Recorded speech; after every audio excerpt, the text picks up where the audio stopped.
Atomová elektráreň je pri súčasnom európskom nastavení cien elektrickej energie doslova mašina na peniaze. To je to dosť smelé tvrdenie. Doba, kedy spustíme nový jadrový blok, dovtedy ešte pretečie strašne veľa vody Dunajom. Odhadovať, aká bude cena elektrickej energie vtedy, tak to je ťažko. To, čo povedal pán premiér, že mašina na peniaze sú existujúce jadrové elektrárne a vo výstavbe to nie je mašina na peniaze, to je mašina na hltanie peňazí. Pričom neviete, kde je koniec, nemáte istotu, akým spôsobom to zaplatíte a splatíte a či splatíte.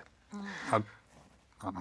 Lepšie je niečo rozumne postaviť, ako minúť nerozumne strašne veľa peňazí na úkor našich detí. Treba každú vec dôkladne analyzovať, ale treba povedať aj, že musíme stávať. Musíme mať nejakú filozofiu. Keby naši otcovia pripravovali pre nás diela takéhoto charakteru, tak, jak to robíme my, tak by sme to Slovensko našli ešte v horšom stave, jak je. Ak by ste sa dostali do parlamentu a budete ašpirovať opäť na ministra hospodárstva, čo spravíte? Poviete stop, my si to ideme prerátať? Určite.